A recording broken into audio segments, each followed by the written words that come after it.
This show contains spoilers and cussing, so y'all be careful now. Movies with Ron, movies with Ron. Hell yeah, motherfucker. Movies with Ron. Why is The Rock, Dwayne Johnson, the highest paid actor in Hollywood, but out of the 100 movies he's been in, only a select few are successful? Because when all those sleazy producers, like, schmooze with him at parties and they, like, grab his cock, he knows how to keep his mouth shut. Welcome to episode 108 of Movies with Ron, the podcast where my older brother recaps a movie he saw from beginning to end, for me and you, because we like his versions better. It's okay if you've seen the movie. It's okay if you haven't seen it. The experience is unique. So let's get it on. I'm Chris, your MC for the time being. Here with me tonight, Nurse Candy. Hey, guys. And here he is, folks. He's the ball cracker, death on foot. You know him, you love him. He's Ron. Ron.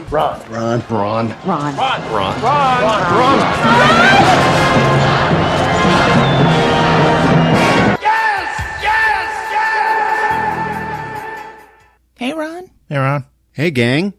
And hello, listeners. Oh, man, I missed you guys. Well, we missed you. Yeah. How was camping? It was fun. That's it? I like to poop outside. We know. No, the worst part about camping is looking under your camping toilet seat to make sure there aren't any spiders hanging around, Or ready to crawl into your orifices. a feast? Or a fly? I'd be worried about a ass bite from a snake. I'd be worried about bears, man. Holy shit. Yeah, for real. You carry bear spray? There's no bears there. She's like, I got my husband. He's the bear spray. I throw him at the bear. Yeah, that's right. And I run. All you have to do is be faster than the slowest person. You're on your own, kids. Something tells me your husband would love to fight a bear. Yeah, I think so. Well, give it a try. All right, bear.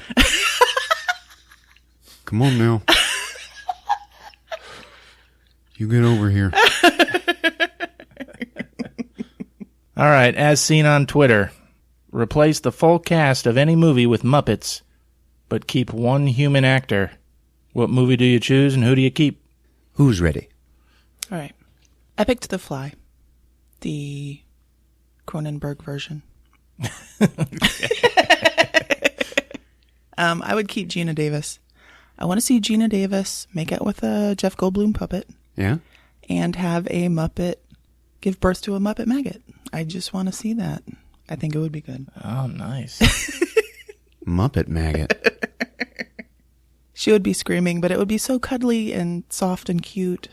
Be a great scene. So it's an actual Jeff Goldblum Muppet? You're not casting him as a... Yeah, is there a particular Muppet that plays Jeff Goldblum's part? You know how they usually do that. Like Gonzo?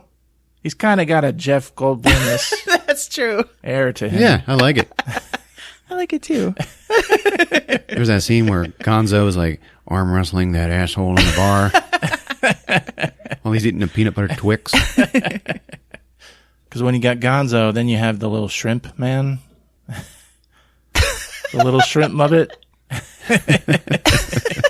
Hello. I don't think that's true. When you got Gonzo, you got the chickens. That's right, the chickens. Yeah, okay. Whatever. I still like the little shrimp man, though, I do too. as Gina Davis's boss. You know, I was thinking about... Yeah. I remember nothing about this movie. He like wants her and he hates Gonzo because of it. He ends up getting his hand barfed off. I picked 7. Ooh. Oh. We keep Morgan Freeman. That sounds like a Muppet movie, man. Well, now. But John Doe is Kermit the Frog. Yeah. Calm and collected. Hey, you looking for me? Detective?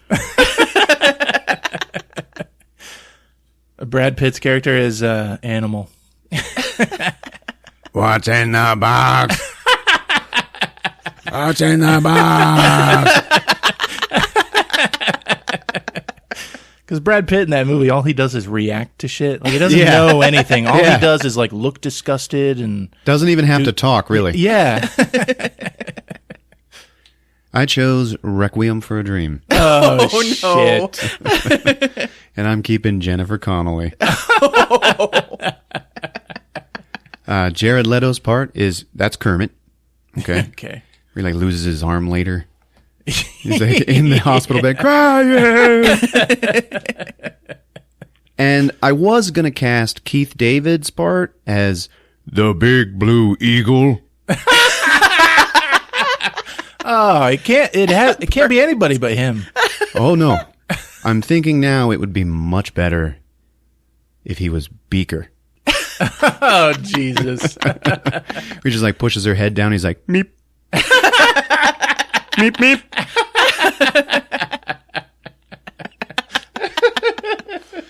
And Animal has a part in this movie. He's a ass to ass.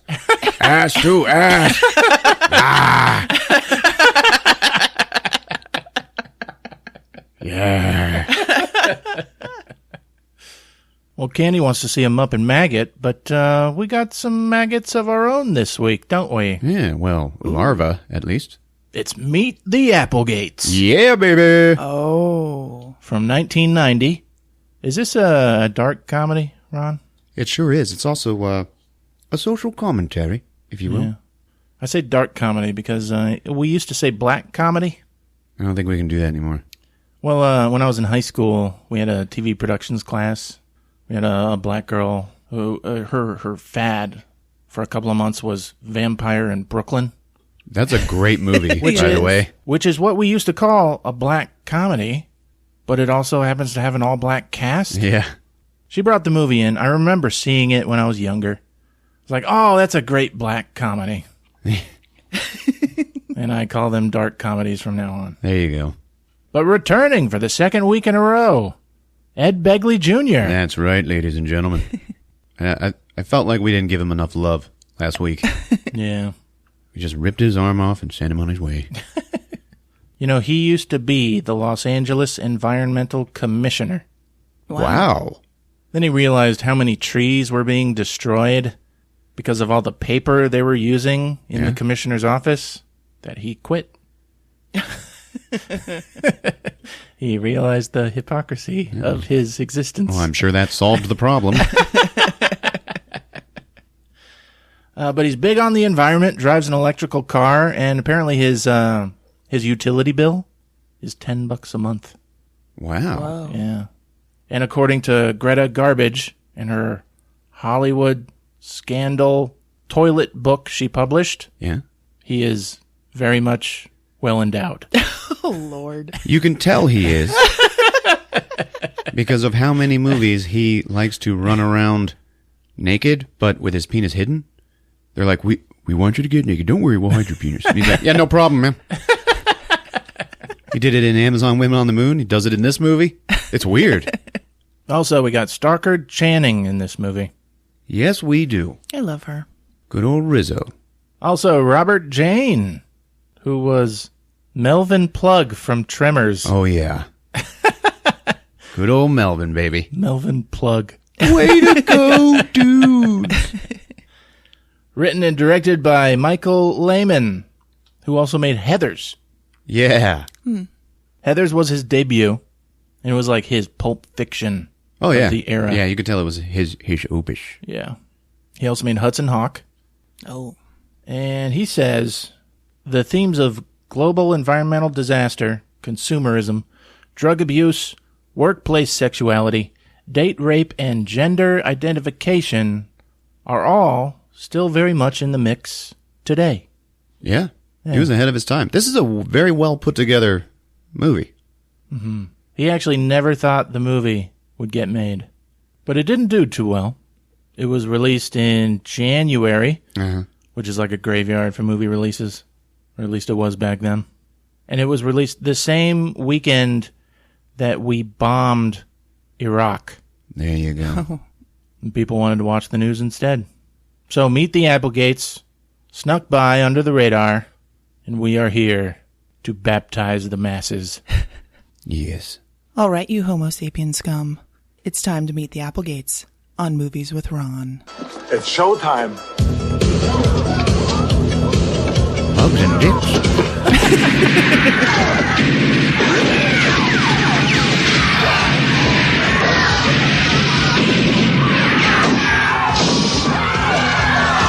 Get the people out. Come on. Get the people out.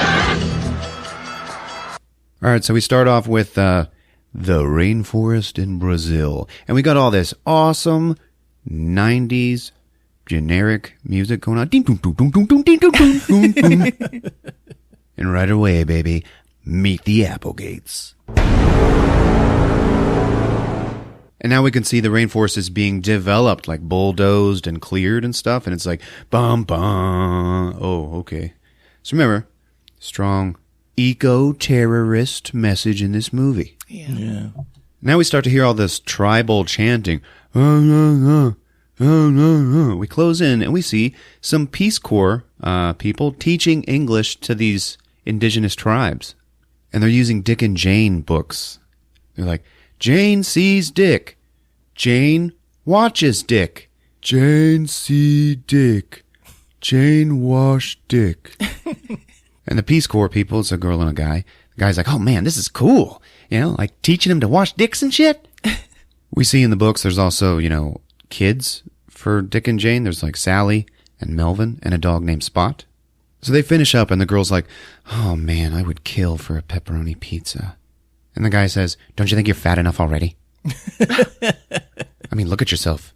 You're lucky to have me, you know. No, I mean, who else would want you? Oh my God.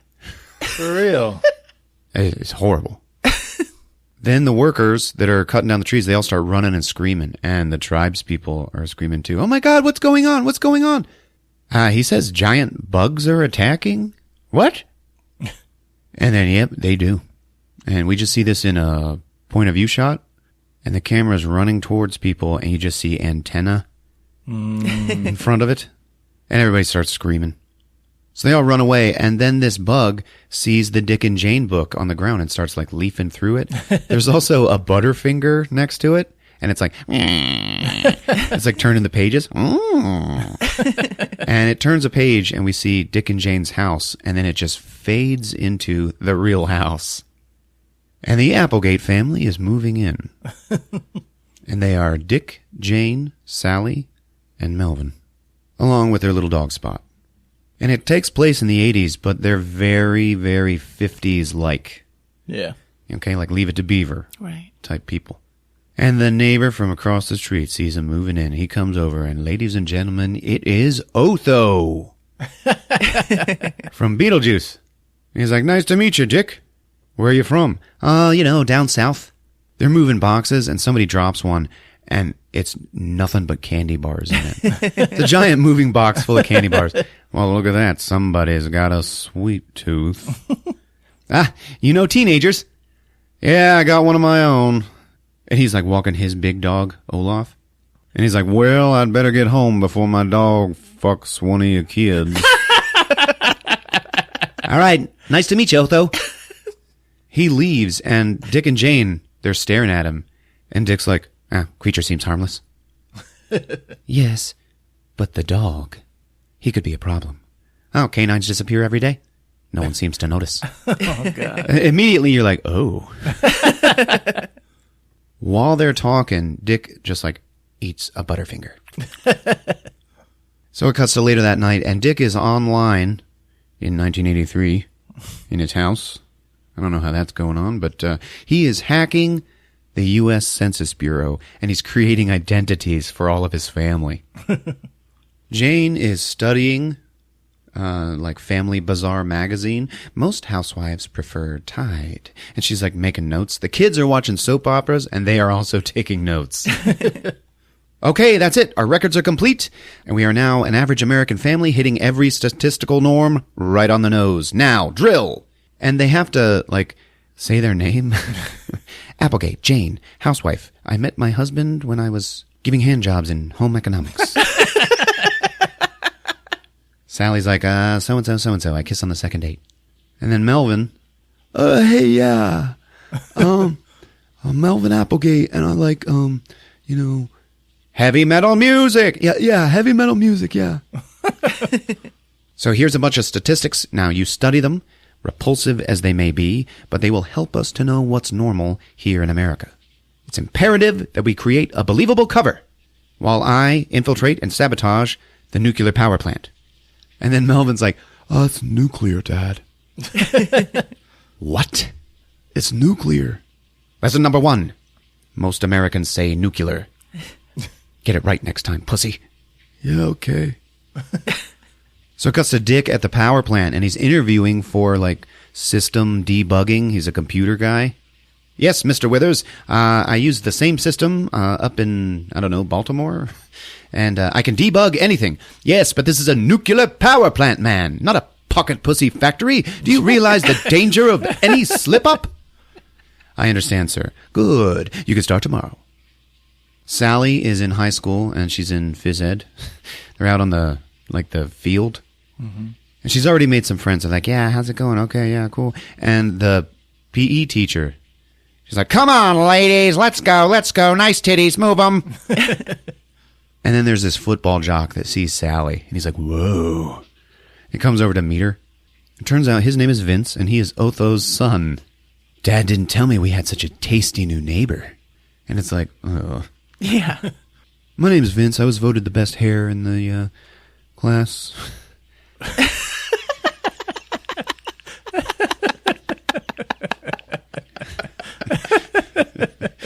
He goes back to his football buddies. Hey, who's the new girl? I don't know, but I think she needs a hot beef injection. I had one of those once. What? What? Melvin's hanging out with some nerd, and they're like burning an earthworm. Yeah, that's great, Junior. Yeah, okay, that's real great. And then they get picked on by these weird twins in this movie, Kevin and Kenny. And they have probably the best mullets you'll ever see in your life. What's up, dipshits? Here, want to smoke? And Melvin's like, no. Come on, I thought you were cool. I thought you liked metal. Actually, only, 2.3% of all 15-year-olds smoke. Okay, you want to fuck? What? Forget it. Later, Appleseed. So they're a couple of dopers, Yeah. Metalhead, dope, smoking, cock fiends. At home, they're settling in, and Dick is feeding the dog Spot, and he tastes his food. He's like, yeah. The phone rings, and he answers it. Hello? Yes, ma'am. It's Aunt B. And then we cut to Aunt B on the phone. Okay? And we just see this person's at a payphone, and we start at their feet. And they're like real sexy lady feet in high heels, and the camera pans up, like nice shapely legs. And then, we see the dress. Okay. Kind of a bigger butt than you might think. And you just hear this man's voice. And he's like, okay, give me an update. Well, Aunt B, the infiltration has been successful, and we're going to be ready to blow up the nuclear power plant just as soon as you get here. And they don't suspect you're different? Well, we've taken every precaution to suggest normalcy. We're a typical American family. Right then, this lady on the phone with the man's voice, a construction worker walks by and pinches her ass. And she's like, hey! She turns around, and it is Dabney Coleman. All right. Ladies and gentlemen, the one and only. Yeah. And he's got that big, awesome, dark push broom mustache. And he turns to this construction worker, and he just yells out, you homo sapien scum! Dick says, excuse me? Nothing. Some asshole just tried to rape me. Anyway, keep it up. We'll be there in 3 months. Okay. And one more thing, Dick. If you screw this up, I will personally suck the juice from your exocranium. Comprende? Yes, ma'am. So they hang up. Jane is cooking. She's making a pie. And she's like, this cooking, it's really a lot easier than I thought. And she's just pouring an entire bag of sugar into a bowl. It's like squirting all this chocolate syrup into it. How's Aunt Bee? Her usual cheerful self. And then Jane says, those darn queens. And I have to be honest, I did not fully get that until now. The last time I watched this movie. So it cuts to them eating dinner, and Dick is like, another slice of chocolate coming up. And he's using an electric knife. Remember those in the 80s? Yeah. And he's carving a giant bar of chocolate. Like, that's what's for dinner. And he's like taking a knife and a fork and putting them on plates and shit like that. Everybody's drinking bottles of maple syrup. Oh. They're pouring chocolate syrup and spooning sugar over their dinner. It's like, well, they're bugs, There's nothing but sugar. Well, how was everybody's day? Sally's like, I tried out for cheerleading. You can't do that. Only like 5% of teens, are cheerleaders, and we can't afford that attention. And she's like, this sucks. I miss my friends. Yeah, me too, Dad. Melvin, eat more sugar. You're still growing. I'm full. If you don't eat your dinner, you can't have dessert. Did somebody say dessert? I happened to find a pile of rancid trash in the dumpster behind the 7-Eleven. And then they all go, Dick and Jane are getting ready for bed. And, they're wearing pajamas, right? And Jane's like, well, was it a mistake bringing the kids? What if they slip up? It's okay. We're a highly adaptive, creatures. And besides, we're just laying the groundwork until Aunt Bee gets here. He walks into the bathroom. And he goes around the corner, and you just hear,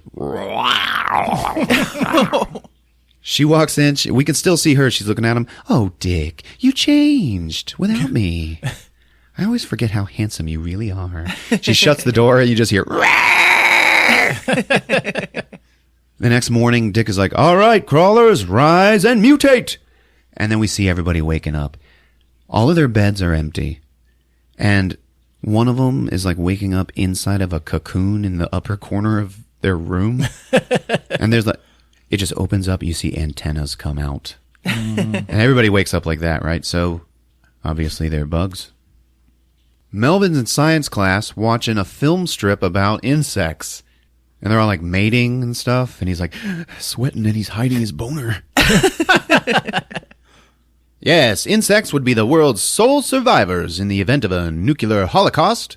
So now we know why they want to blow up the power plant, right? Oh, Yeah. yeah. And then the film strip melts and the teacher wakes up. And he's like, okay, what did we learn from the movie? Bugs are gross. They eat shit. Hey, at least they don't tear down forests and obliterate other species. And then from the back of the room, you hear one of Kevin or Kenny yell out, right on, Applebone. As bullies, they're beginning to accept Melvin. Who, remember, has nice pomaded hair. And Yeah. a kid from the 50s, for real. Yes, good job, Applegate. And that brings me to our next assignment. Create a bug collection. And I expect a very good example from you, Applegate. And he's like, oh, are you kidding me? God. Okay, everybody leave except you, Melvin. And he gets down on his face and he's like, I know what you are. Whoa. What? I know what you are, but I'm willing to keep quiet in exchange for... And he starts rubbing Melvin's leg. And it's like, holy shit. I gotta go! And he runs away. Dick is at work in his office and he's going through stuff and he buzzes his secretary on the intercom. Dottie, could you bring in the complete schematics for the control room of the power plant, please? I'll see what I can do, Mr. A. And he's still working, and then a fly starts buzzing around him. And he's like, ugh. And he catches it. Okay, he stands up on his desk, and he's like, this is for your own good, pal. And he catches it in a cup. Okay, and he's going to do that thing where you slide a piece of paper over it, and then you let it out outside. And that's what he's doing, standing on top of his desk when Dottie walks in. She's like, what the fuck? What are you doing? I have a fly trapped in here. Could you lend a hand? You want me to squash it for you? No! just grab that piece of paper. And then Mr. Withers busts in. Applegate, what's this about schematics for the control room? And what are you doing on top of that desk? I've got a fly trapped here. Mr. Withers is looking at him. Remember, Dottie went to help him, so she's standing on the floor, and her face is right in Dick's crotch. Right in the crotch of Dick. Like, so close, she probably smelled it while they were filming it. Oh my God. Ed Begley Jr., you know? Well, squash the damn thing and get back to work. My God, man, this is a nuclear power plant, not a bug fuckers convention. Here. And then he rolls up a magazine and he chases the fly around the room. And he's right next to Dick when he finally squashes it. And he's like, whoosh, bingo. And then Dick just throws up. Oh. What the hell? At home, Melvin he's got a bug in his hand and he's got a pin in the other hand. And he can't do it. He can't kill it. Yeah. Sally's like, will you grow a pair? Let's see you do it. I could. It's not that hard to act human. And she looks out the window and sees Vince. Remember the football jock? Mm-hmm. He's across the street. He's like shooting baskets. And he's like, yeah, he's flexing his muscles. And he like eats a booger. And she's like, yeah. So then later they're at a church picnic. Jane brings one of her pies. And then we meet big fat Pastor Cooter. And yeah, that's his real name. And he is like lusting after this pie. Vince is there and he tries to get Sally to go off in the cemetery to eat his pickle. She's like, hell no. Everyone says you have a small dick. And he's like, oh man, not again. Dick and Otho are talking with their wives, and we find out that Otho is an exterminator. And as soon as he says that, Dick drops a giant spoonful of potato salad right into the punch. Oh. And I was watching this, and I was like, God damn it.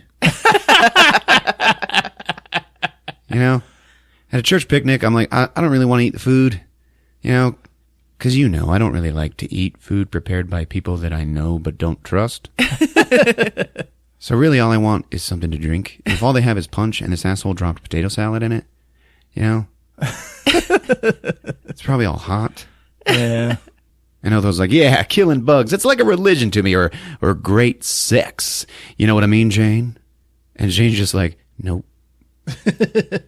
Anyway, I offer really great prices. Well, thank you, Otho, but I keep a clean house. Oh, you'd be surprised. Deliver me from E.L. Fudd.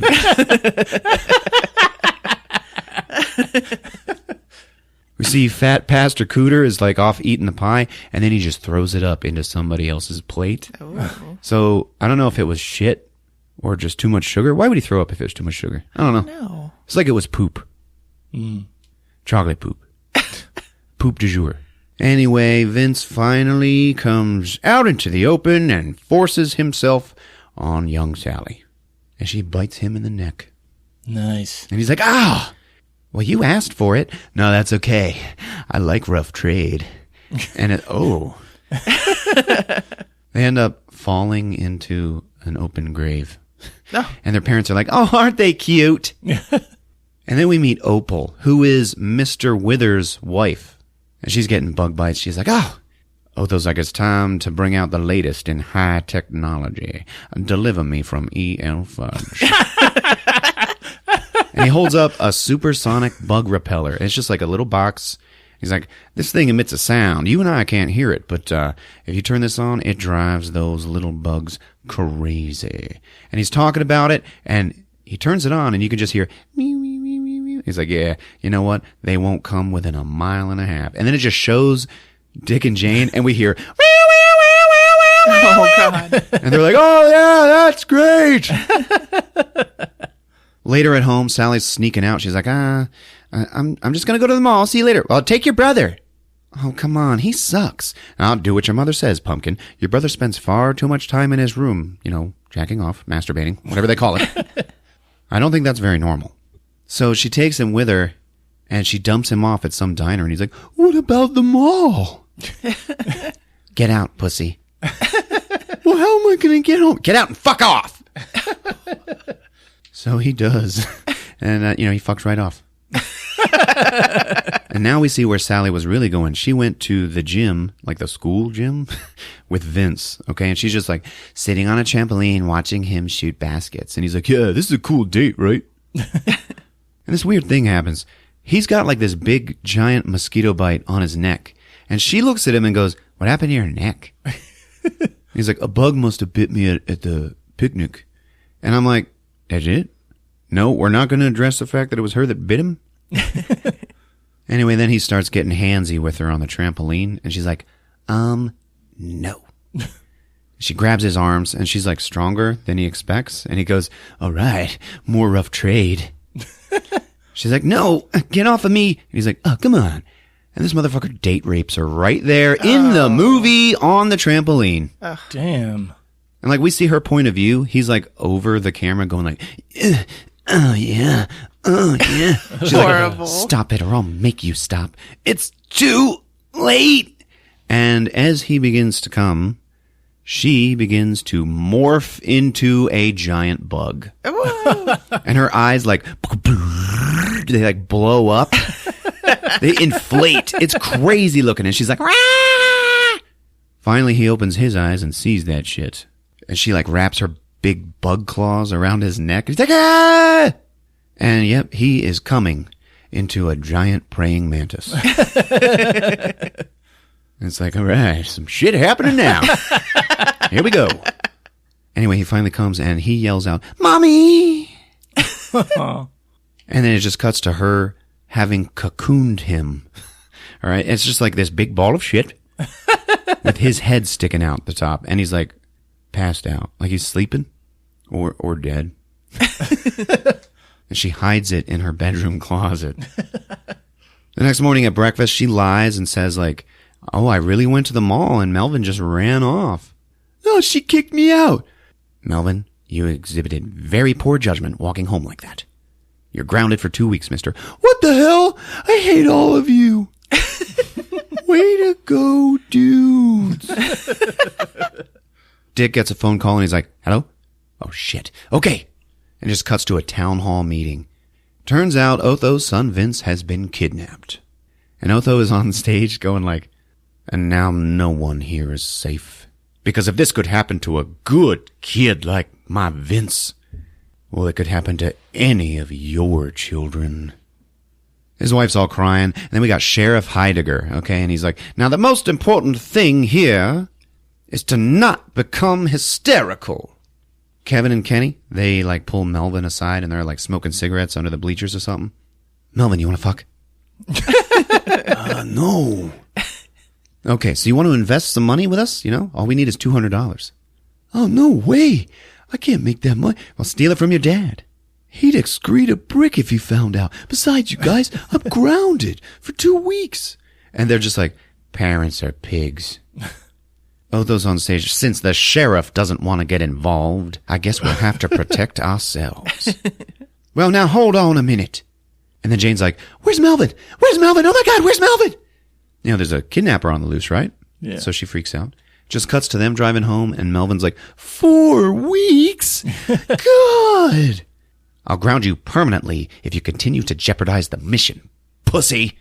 You are pigs. And then it just cuts to him handing $200 to Kevin and Kenny. They're like, all right. Melvin has begun to change his appearance. His hair is no longer pomaded. It's a little looser. He's becoming a little more rebellious, little by little, right? Oh. Yeah. So is Sally. She no longer wears makeup. And she's like all like, got a look on her face like, fuck you. She picks him up from school. Her friends pull up. They're like, can you believe about Vince? He's probably getting fucked. Who cares? And then Sally just drives away. One of my favorite scenes in this movie now is Jane digging for trash in the dumpster. And she picks up like a rotten head of lettuce. And she's like, And she takes a bite of it. And she's like, yeah. And then honk honk right behind her is Opal. And she's like, hunting for bargains, Jane? And Jane just throws everything in the dumpster. And she's like, oh, hi, Opal. Hey, you want to go shopping? Like they do not talk about what she's doing, like at all. No, I've got some errands to run. Oh, where's my car? And there's a big sign, tow away zone. They don't tow cars where you come from, Jane? Don't worry, come on, I'll give you a ride to the garage. Oh, are you sure? That's great. Yeah, we just gotta make a few stops first. And they're just shopping. Okay? I gotta be honest, Opal, I'm not much of a consumer. Oh, that's so un-American. How about this? This would look great on you. Oh, I can't afford that. Well, then just put it on plastic. Huh? Plastic. So Opal introduces Jane to credit cards. Oh, no. She's like sitting in the store applying for credit cards. I'd better check with Dick before I do this. Don't let your husband deprive you of life's basic necessities. So now we see Dick at work, and Dottie comes in. She's giving him papers and stuff, and he's looking at this dead plant on his desk. Oh, this plant's dying. Yeah, they all dry up around here. It's the radiation. And he's like, well, yeah, you know, a flower is always most beautiful before its petals drop. Sort of a last burst of beauty. And she's like, you are a very sensitive man, Mr. A.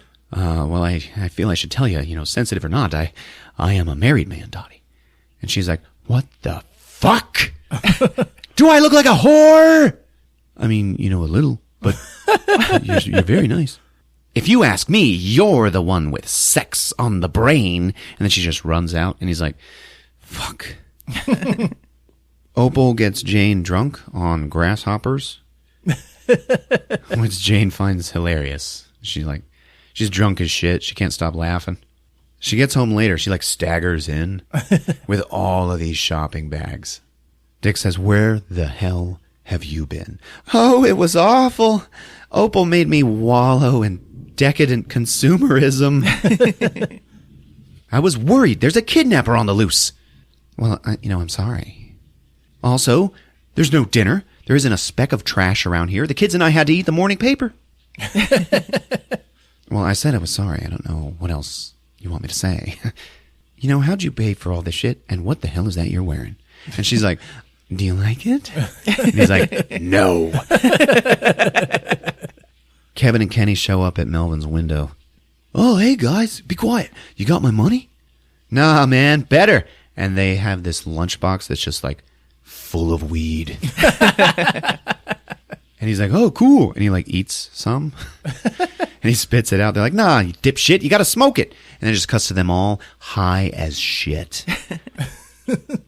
And Melvin's like, oh, man, okay, one more puff. Okay. And they're like, hey, give me that roach, man. What? What, are you loaded or what?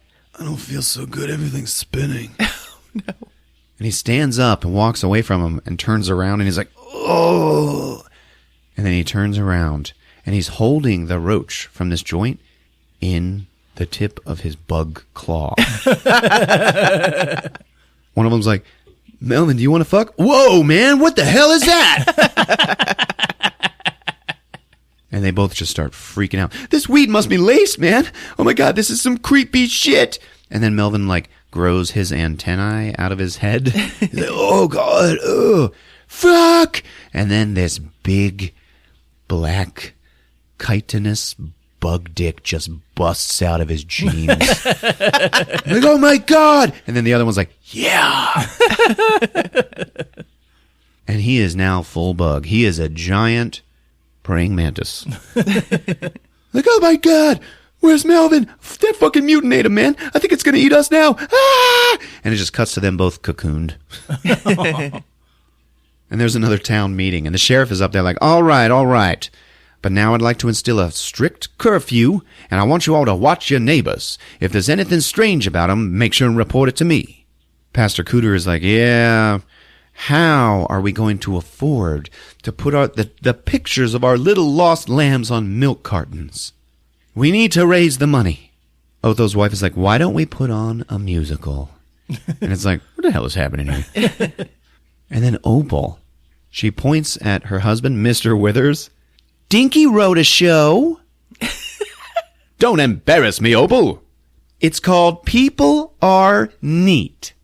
And it's about peace, love, brotherhood, and more tits than you can shake a stick at. That sounds dandy. So they're going to put on People Are Neat. At home, Jane is laying on the bed, looking through a magazine, and she's like, Dick, how about this? A greenhouse. We could put it in the backyard. It's got tropical foliage. It's only $12,000. The kids would love it. He walks out of the bathroom, and he's just got his antenna showing. And he goes, how about you put down that brochure and let's do a little mating? And she turns to him, and she's like, you know I'm not in season. And he's like, oh, come on. You know, I don't think you're taking this greenhouse thing seriously. And his antenna just like, go down. It's like, what the hell's going on here? We've been here 2 months and all you do is spend money. I'm just trying to act like a typical American housewife. Well, American housewives have sex with their husbands. And not just for procreation. And she goes, not according to my research. Just cuts to her slamming the door and going, have fun sleeping alone, dick! She walks out in the living room, and Melvin's there, and he's like high as shit. He's like, watching TV. She's like, it's past your bedtime. Well, what are you gonna do about it? So yeah, rebellious, right? Oh. She's like, fuck up, you little pussy! And he goes to bed. She turns on the Home Shopping Network, and she's like watching something called the Wellness Thumper or something like that. And she can't hold it any longer. She picks up the phone and orders it. Upstairs, Dick is jacking off to National Geographic. It's just pictures of bugs mating. Sally has gone to a support group for pregnant women. Oh, no. And the leader is this like short-haired, lesbian woman. And she's like, how long have you been pregnant, Sally? 3 months. And somebody else is like, well, you're hardly showing. Are you kidding me? Look at this. And she like unties her belt and her belly goes, boom. Well, is your husband excited? What husband, pinhead? The jerk skipped town and he took his trailer with him. And then the lesbian group director looks at her and she's like, and how does that make you feel, Sally? Bitter, Gail. I hate men. And then Gail like smiles. She's like, right on, sister. Back in the rainforest, there is Aunt Bee. And she's in her nice dress with her garter belts on and shit. Nice wig and hat and big old mustache. There's this guy driving a boat down the river, and he just sees this sexy leg like up on the dock. Like, Aunt Bee is showing some thigh. And he's like, all right. And he like slicks his hair back, and he steers the boat over towards her. And then he lifts his hat up, and we see his face, and he goes, you're going to Rio, amigo? And the guy's like, oh! And he speeds away. And his boat like splashes water into Aunt Bee's face. And Aunt Bee just goes, you cocksucker. And he's got all these helpers with him, like other people that, obviously they're bugs too, but they're all in human form. Yeah. And another boat is coming along, and he pushes one into the piranha-infested water.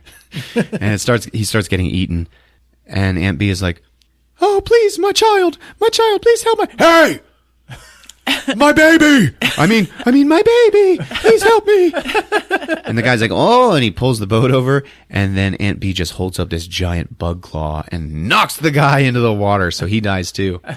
It's like, all right, guys, come on, get on the boat, load up, let's go.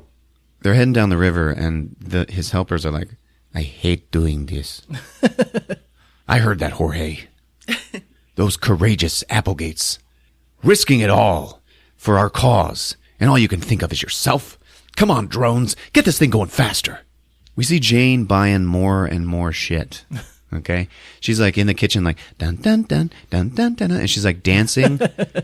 And at that point, you're like, Stockard Channing, huh? Not bad. Seriously, go watch the movie. There's something about her. The sheriff shows up at the door and he's like, well, your daughter hasn't been at school for a week, and people say she's the last to see Vince, and, I just got some questions. Sally's in bed, obviously pregnant, but she is, it's like she's sick. Uh-huh. So you saw Vince last? Sally looks over at her closet, and, the cocoon's in there, okay? And Jane's in there, like, going through her closet. She almost sees it. Yeah, he tried to get me drunk. He had some beer. He bought some beer in Akron. Oh, really? Yeah, I guess he met some guy there named Larry. Larry. Yeah, he was laughing. He said he was really funny. Do you think there was any homosexual activity going on? Anal? I don't know. Well, Vince didn't seem like the type. And then Jane, slams the closet shut, having not seen the cocoon of Vince. And Sally says, maybe he was in the closet. Later, she drags it down to the basement, because that was a close call, right? And she hides it under, a blanket. And right across the room, under the stairs, is Kevin and Kenny. Jane's, furiously going through the mail, and she opens one up, and there's a credit card in it. And she, holds it to herself. She's like, Dick decides to infiltrate the records room at the power plant to get the schematics for the control room. He doesn't have the clearance to go in there, so he strips off all of his clothes out there on the floor of the plant and then goes bug. Goes full bug. And he's crawling along on the ceiling and stuff. But remember, the bug is as big as a man. Yeah. So he's going through the vents and he gets into the records room. And right then, Mr. Withers walks in and he hears something happening. He hears he's like, damn rats. He picks up a broom and he's stalking Dick. And there's this one shot where you see Mr. Withers walking by, and above him is a man-sized praying mantis on the ceiling. And it's oh God, okay. That would be scary. But he never finds him, and Dick ends up having to escape, but not before squirting a bunch of bug shit right out of his ass onto the floor. And Mr. Withers slips in it. So he puts his human skin back on and goes back to his clothes that have been thrown away by a janitor. All there is left is one very long black sock. And he's like, huh? And there's Ed Begley Jr. standing full stark-ass naked with a pressure meter right in front of his dick. So he has to make it back to his office, across the whole power plant, with just a black sock on his cock. And he's narrowly dodging workers. They're all walking around. He makes it. He gets into his office and he's oh, thank God. And then Dottie walks in. Oh, no. She's Mr. A, I knew you'd come looking for it sooner or later. And he's it's not what you think. Well, then where are your clothes? And she just starts taking off her blouse. Damn. Yeah, and he goes, okay, you're right, Daddy. I just can't control my lust any longer. He just played along to not be caught doing what he's actually doing. Yeah. So then they just fuck on the floor behind his desk. And he comes home late for dinner, and his shirt collar's all messed up. No. The family's eating rotten KFC for dinner. Jane's all suspicious of him. Are you wearing cologne? What's going on? Melvin is sitting at the dinner table. He's just high as balls. Oh, I'm glad you started without me. What a day. What bad traffic. Oh, by the way, there was $200 missing from the drawer upstairs. Did you take it? And then Jane's just you calling me a thief? So relationships are beginning to break down. Melvin goes down to the basement to sit with the Kenny and Kevin cocoons. And he talks to them even though they're lifeless. Hey, you guys. Oh, my dad found out about the $200. You don't mind if I, he lights up a joint. You don't mind if I sell your half to pay it back, right? I didn't think so.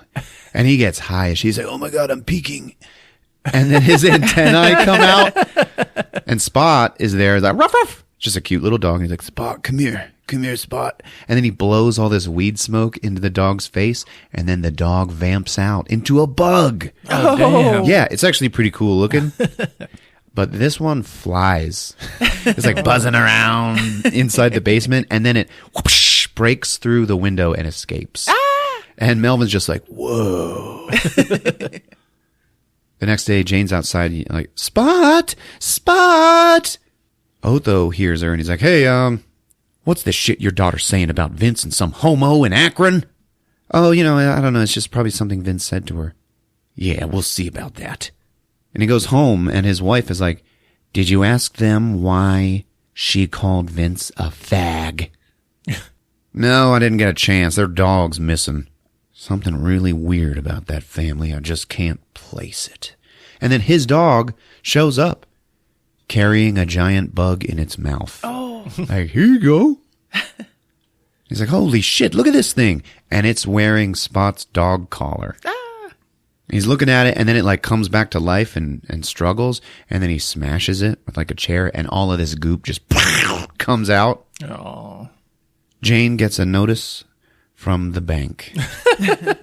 And it just cuts to her sitting there going, so I definitely understand, and I promise to pay on time from now on. And the guy's like, you've already refinanced the house and both cars. Oh, no. In fact, we're going to be repossessing all of your stuff in like a week. And she goes, well, can I at least have my MasterCard back, please? He's like, no. And she's like, how about for some ass? And he's like, no. She's like, you fucking asshole! And he has her thrown out. Things getting dark for Jane Applegate. Yeah. Somewhere in like, I don't know, Acapulco or whatever. Aunt B. Okay, we're back with her. And all of her helpers are there, and they're like holding up dresses. Dabney Coleman is just in a mirror wearing a bra. And he's like holding the dresses up in front of himself. No, no, no. Finally, someone holds up a suit jacket, but it's like covered in blue sequins. And he's like, well, now hang on a minute. And he's like looking at it, and then he pulls off his long blonde wig, and there's his normal hair. And he's like, yeah, this could work. All right, yeah. And it just cuts to him coming through customs with all of his people, and he just looks like a pimp. Like he's even wearing a gold Mercedes necklace. And the customs agent is like, anything to declare? Nope. Are you bringing any fruit? No. Well, then what's that in your pocket? Nothing. Just happy to see you. Like, hand it over. And Dabney Coleman pulls a banana out of his pocket. Oh, God. Jane and Opal are shopping again, and Jane's like, yeah, no, I'm sorry, Opal, I'm really trying to curb my spending. Oh, but this is your color. You know what? I'm going to go try it on. She goes, and then Jane starts stealing clothes. Oh, no. And her and Opal are talking. And Jane's like, yeah, you know, Dick, he works so much now, I actually hardly see him. He's probably fucking his secretary. No, he's far too cold-blooded for that. You know, oh, bullshit. You put a man in a private office with some swivel-hipped secretary to answer the phone, it's only a matter of time. And then it cuts to Dick and Dottie fucking. And he's like, I'm going to give you a big bonus this Christmas. And she slams all the stuff off of his desk so they can do it on the desk, and the intercom falls on the ground and engages. Oh, no. We see Mr. Withers walking a bunch of people around the power plant like he's being inspected. Mm-hmm. And over the intercom, we just hear Dottie. She's like, oh, slam it to me, Dick. Come on, right here on the desk. Let's do this. Oh, yeah. Ride the baloney pony, baby. The Ed Begley Jr. Gross. And then he says, I'm going to splay you like a Cornish game hen. Mr. Withers busts into the office. Hard at work. And they're both all freaked out and, in their undies. And Withers fires them both. Dottie's like, he made me do it. Oh, God. And he's like, put a lid on it, slut. This is a nuclear power plant, not a cat people porno movie. And he leaves. And Dick's like, oh, yeah, thanks, Dottie. Good job. Thanks to you, I'm on welfare. And she's like, oh, yeah? Well, this meal isn't free, Applegate. And then she threatens to tell Jane if he doesn't give her like $1,000 a month. Oh, God. And she's like, you can't wipe your hands that easily. And it just cuts to him wiping his hands. At home, having just cocooned Dottie. Nice. And hidden her in the bar cabinet. There you go. Jane comes home to find him sitting there watching curling on TV.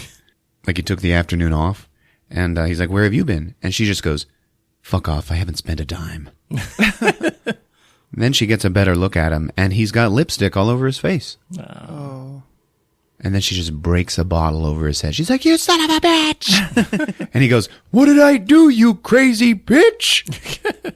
You're a disgrace to your species. Look at your face. It's not what you think.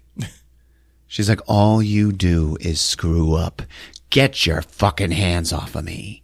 Otho is telling Sheriff Heidegger all about the bug and how he thinks the Applegates have been smuggling large insects into the country. Like there's something weird about them. It's them. Now you know, Otho, just as well as I do, those Applegates wouldn't hurt a fly. And then it just cuts to Jane robbing a gas station with a shotgun. And she's got like a fake mustache on. She's like, 5s and 10s and 20s. And don't dick around with the ones. And she gets away with it. She's like speeding down the road. And she passes Sheriff Heidegger on the road. And he pulls her over. She's like, was I speeding? Well, I got a call that a car matching yours just robbed a convenience store. Oh, what a coincidence. Step out of the car. And he looks in the back and he sees all the money. And it just cuts to him cocooned in the basement. Nice. Yep. High-ass Melvin hears some noise down there, and he comes downstairs. Jane has to hide with the sheriff cocoon. And then Dick comes down and sees Melvin with the Kenny and Kevin cocoons. And he's like, holy shit, it was you this whole time. Oh. It's not my fault, Dad. They made me try drugs, and then I couldn't stop. And he's like, man, you have fucked us. And he like kicks something across the room, and it hits Jane underneath the blanket, and she's like, ow. And that's how they find Jane. And the sheriff, holy shit. She's like, back off. I had my reasons. Dick's like, name one. I will. Right after I have a drink. She goes upstairs and he's like, oh, that's right. Turn to the bottle. Oh, shit. And then she finds the Dottie cocoon. What the fuck? I was waiting for the right time to tell you.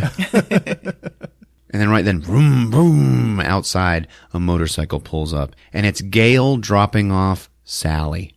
And like, they're together. They're both gay now. Sally's all huge and pregnant. She walks in, she's like, how's tricks? Melvin's like, you tell us, butch. She's like, eat shit and die. Stop it, you two. Sally, what has happened to your stomach? What's it look like? I got a bun in the oven. Who did this to my little girl? Vince. Well, what the fuck? You took hostages? You don't think that would have raised suspicion? She's like, what the fuck was I supposed to do? Let him fuck me and then tell all his friends about it? Jane's like, where did you learn to be such a potty mouth? I've learned a lot of things since we've been here. Oh yeah, like what? And then Sally's like all men care about is pussy. And then Jane goes, well, isn't that the truth? And Dick is like, yeah. Melvin just sits on the couch and just takes this huge bong hit right in front of everybody. And Dick's like, what the fuck are you doing? It's how I cope, Dad. And then Dick's just like, ha ha, meet the Applegate kids, a couple of losers. Jane's like, oh yeah, because you're setting such a great example. What about you, Mom? You're not so perfect either. What are you talking about? The bank called a couple of hours ago. They're going to be here in the morning to repossess all the furniture. And then Jane like sits in one of her chairs and she's like, not my furniture. And then Melvin's like, yeah, Dad, you got fired. Fired? How did you find that out? One of my dope customers works at the power plant. So now, at this point, the Applegates, who were striving for normalcy, have now become an actual normal American family. Yeah. Dick looks at Sally and he's like, you're going to have to get rid of that baby. She's like, no way. I'm keeping it and I'm raising it with Gail. And then Melvin's like, oh yeah, what's she going to think when a little baby pops out of you with a big shiny black exoskeleton and calls her daddy? She's like, fuck off. And then they start strangling each other. And then the entire family just starts fighting. Oh. And it goes around the neighborhood and all the lights in the houses are turning on. And we see Otho and his wife. And his wife is like, there goes the neighborhood.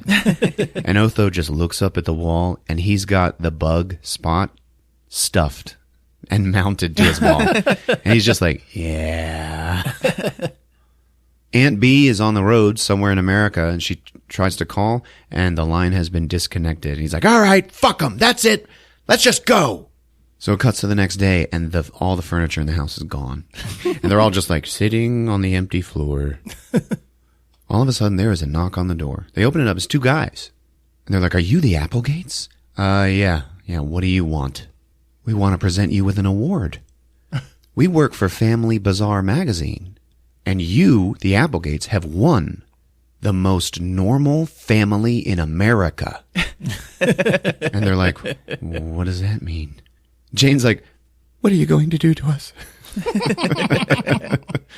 Well, you're going to win a whole shit ton of prizes, as well as $500,000 in cash. And Dick and Jane are like, woo! A new 3-story dream home, and you can get there in your very own Winnebago. And they're like, oh my God, all of our problems are solved. And then in walks Melvin, and he's like, who are these puds? Do you know the word pud, Chris? It's not often used these days. No, it's not. I've heard it somewhere else where someone was calling someone a pud pusher or something like that. Does it make any sense? Yeah? You should Google it. Click on images. The two guys are like, who is that? Oh, he's just our gardener. Don't mind him. And then pregnant Sally comes downstairs, and she's like, Mom, I don't feel so good. The guys are like, if that is your daughter, and she is as ripe as she looks, the deal is off. Oh. What'd you get? A human male's penis. And there you have it.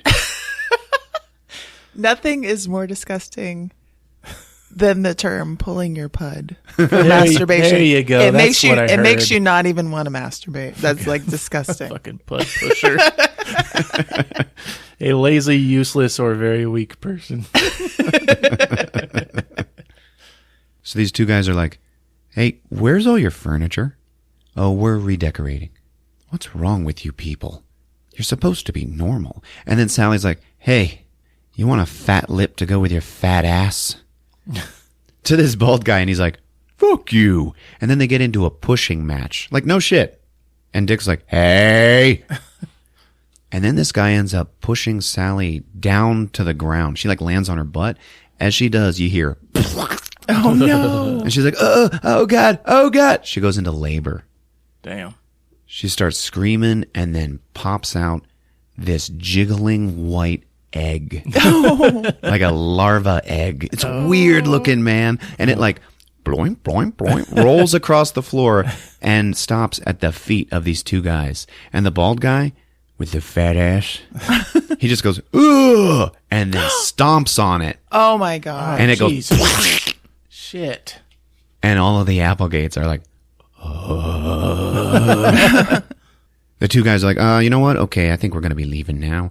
And then Dick and Jane, like, and they vamp out. And it's like just as serious as in any like werewolf movie. Yeah.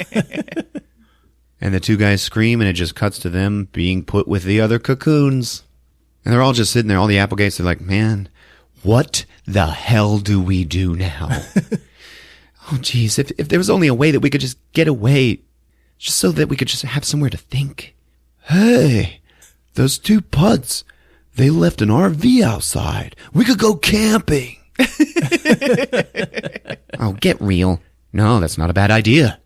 You know, Aunt B's not supposed to be here for another 3 weeks. We could use a vacation. And they do. They get in the RV and they leave. They pull away from the house and drive away just as Aunt B is driving into the driveway with all of her minions and drones. Now they are all wearing like military gear, and Aunt B has them all lined up, and he's like, from now on, you are a tight military machine. Are you ready? Yes, sir. I didn't hear you, maggots. Are you ready? Yes, sir. Now go. And they all just march into the house and find nothing. So it cuts to the Applegates camping, and they're just in the middle of the woods fully bugged out the entire time. They're all just like they're talking to each other and there's no subtitles. But you can see that it's Dick and Jane like sitting there eating and like talking and, hey, look at the kids. And there's these two big praying mantises like chasing each other around, having fun. And they all start laughing. And then it just cuts to them driving home, like singing and having a good time. Like, we're going to be okay. They walk into the house and they find all of these militant terrorists, you know? And they're like, hey, Hector, how's it going, man? I'm like, Aunt B? Is that you? And Aunt B is dressed like a male. And you look so virile. And then Jane goes, I like it. Aunt B says, we can talk about hormones later. You fucked up. Where's the blueprints? Aunt B, I am hours away from all of that. Don't worry, everything's going to be okay. No. You fucked up. And now we have dug a tunnel straight from your cellar to the core of the power plant. And I give, less than 24 hours until complete meltdown. That's it. Take them to the attic. And then all the Applegates are in the attic, cocooned. Oh. But they're not like in stasis. They're all awake. Yeah. And Aunt B walks up and he like rips open Dick's cocoon just a little bit and he makes him sign a bunch of checks. And Dick's like, they're going to bounce, man. I don't care. By the time these turn into rubber, I'm going to have all the dynamite I need. He's like, you're doing a good thing even though you fucked up.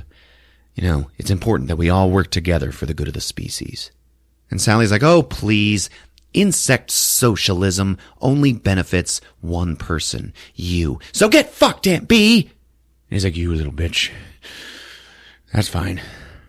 You used to have queen potential, you little pissant. But now I'm going to obliterate you just like I am everybody else. So he gets the checks and he leaves. He's like, oh, hey, when I'm done, Dick, I'm going to come back here and I'm going to personally pull all of your legs out.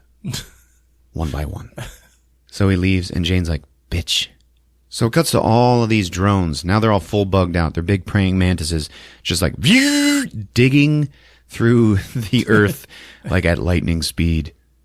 Dick's like, hang on a minute. He loosened my cocoon a little so I can get to the window. And he bounces over to the window and he sees out there Otho and his wife are in like costumes, like Chinese and Indian outfits. And he's like, Otho, you gotta help us. Oh, Jesus. Sorry, Applegate. We take Sunday off to honor God and the baby Jesus. And his wife's like, yeah, and we're in the matinee for People Are Neat. No, giant bugs have us trapped up here. Your son Vince is here too. What the fuck? Otho goes and kicks the door down. Where's my boy? Over there. And he finds all the cocoons and he's like, motherfucker. And then it just cuts to People Are Neat. Okay, it's like where they're doing is the town hall, but the Applegates are being marched in at gunpoint by Otho. And he's like, that's it. They're bugs, and they've been the kidnappers the whole time. It's time to teach these bugs some human justice. And everybody is like, yeah, kill him. Sheriff Heidegger, who is still all slimy from his cocoon, he's like, now, we have to have order. Fuck off, Sheriff. The Applegates are like, wait, the power plant is in danger. It's gonna blow. You gotta listen. So they take them all and they put them up on stage and they put a noose around Dick's neck. And then one around his dick. Yeah, string them up. They're the kidnappers. And Vince is like, it's true. All the people who are in cocoons, they're all like covered in slime. Kenny and Kevin are like, yeah, and they're bugs. And then Dottie, the secretary, sex maniac bugs. The sheriff is like, you can't take the law into your own hands. And then Otho is like, I sure as hell ain't putting it in your hands, bug lover. So they're going to hang Dick by his cock and balls. And they're like, any last words? And he's like, yeah, I know how you feel. Okay, you're repulsed by us. We were just as repulsed by you when we met you. You know, all the rainforest that you've killed. And you're just spreading death everywhere you go. That's why we came here, to do what we're doing. To protect our homes, to protect our kids. And then I met you. And I realize you guys care about your kids too, so why don't we all just work together? I admit we got scared and we took captives. But I urge you to think, who here has never stepped on a bug? And then everybody in the meeting hall is just like, yep, okay. They're like nodding, yeah. Right on, Dad. Shut up, pussy, I'm talking. So everybody's minds, they're changing, you know? And then somebody just yells out, it's a trick! Kill him! Yeah, let's fuck him! And you just see Kenny. And then the lights go out. And everybody's like, what the hell's going on? They come back on, and the Applegates are gone. And then an air raid siren like goes off throughout the whole town. And the nuclear power plant is now beginning to melt down. Turns out it was Sheriff Heidegger who turned off the lights and got the Applegates out of there. He's gone to the power plant with them. All the workers in the plant, there's this big explosion in the middle of the room, and up comes Aunt B. Dabney Coleman, and he's like, she's got a cigar. Hey, you got a light? And they're all like, oh, no. They're patting themselves down. And then they look back at him, and he's got one claw arm, and he just throws a lit stick of dynamite right at him. And he's laughing, and he's just blowing shit up. He goes full bug and just starts killing everybody he sees. Everybody's running. There's giant bugs! The Applegates and the sheriff show up, and they're like, oh, we're too late. Dick is like, I'm gonna go in. I'm going in. I'm going with you. No, you can't. You can't take the radiation. I'm gonna go stop Aunt B. So he goes full bug and sneaks in. He finds Aunt B, who is also full bug, in the control room, and they have a standoff. And they're like, so they're challenging each other, okay? We also see outside the cooling towers, they're like glowing green. They're getting ready to blow. Dick and Aunt B start spitting, I don't know, cum, like onto the floor in between each other. It's weird. And then Aunt B charges at Dick and slips in the cum onto his back. And that's when Dick jumps on Aunt B, sexually dominates her. Oh, God. Takes control of the hive. And then he smashes her head and kills her. And everybody's like, yeah! And then Dick, the bug, is like flipping switches in the control room with his big claws. And he puts them up like he's praying, like, come on, come on. And then the towers, they're like glowing green, maybe starting to stop a little bit. And then we just fade into a river somewhere in Brazil.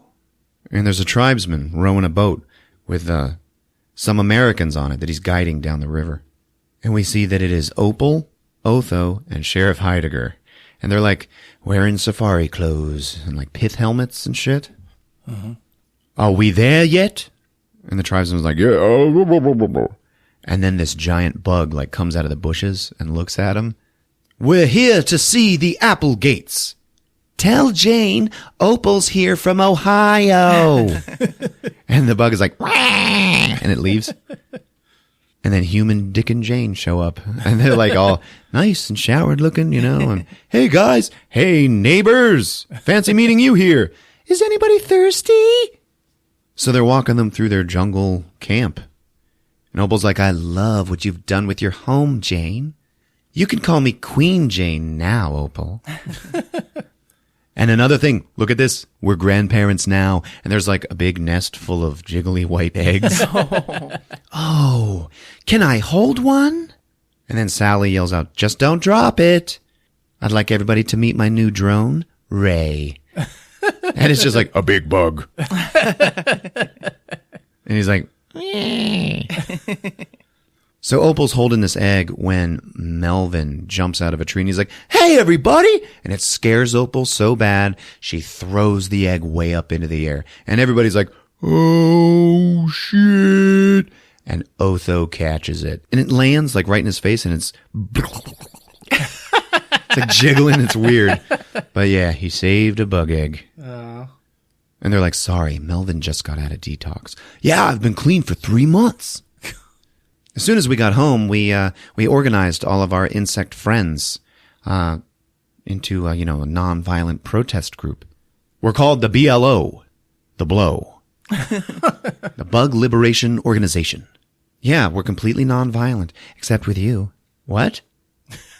We've saved thousands of acres of rainforest. We know. And the sheriff holds up an issue of Family Bazaar, and it's got a picture of these 4 praying mantises on the cover, and it says, "Meet the Applegates, the most unusual family in America."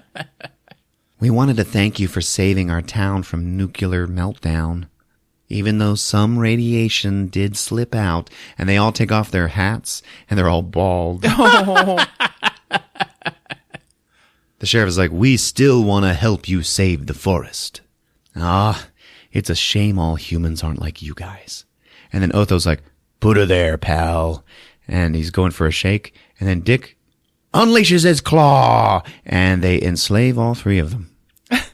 They turn them into sex slaves, and everybody's yelling, "Yeah, suck on it." Oh, God. They have this massive revenge orgy.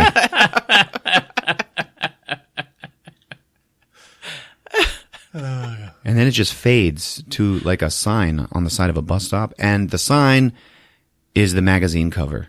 Meet the Applegates. And all of a sudden, this acid hits it. And we see it's Aunt Bee in a wheelchair. And he just spit acid on it. And he's like, "Meet the Applegates. You believe that shit?" And he's talking to his last and only friend, a little cockroach. That is perched on his cast because he's full of broken bones and he's wearing a neck brace and everything. Yeah.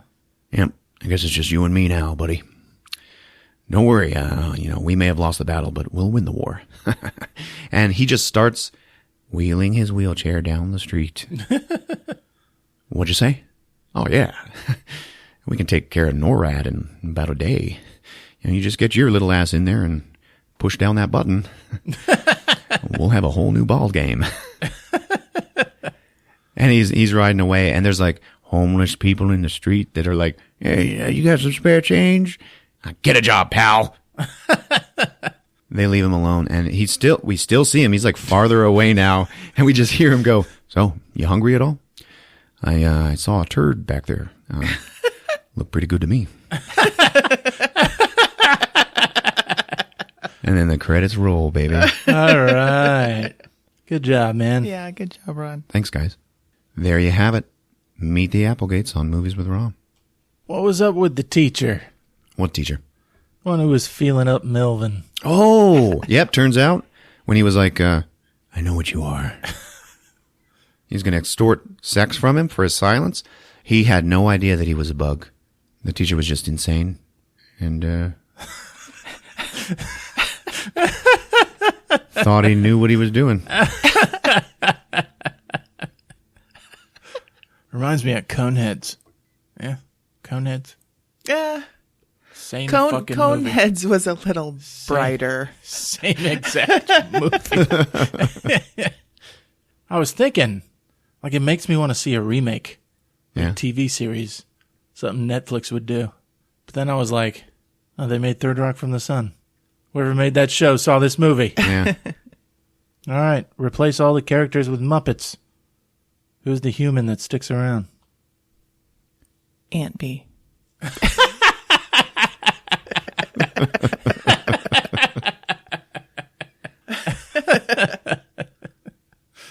Okay, do you think this movie did badly because of the time it was released, or because people, when they want to be entertained, they're not super receptive to satire based on the negative aspects of Humanity? Yes. Yeah. Bit of both. I mean, in the end, they won out. It was like Aunt B represented socialism. Yeah. So it was still kept that American core. Yeah. That's true. It is what it is. All right, folks. If you're using iTunes or Apple Podcasts, we'd love it if you'd leave us a rating and review. It really helps us out. We're on all your other favorite podcast apps and movieswithron.com. We got a Facebook page. We're on Twitter @movieswithron. So check us out. It's been fun. Yep. We love you. See you guys. Movies with Ron.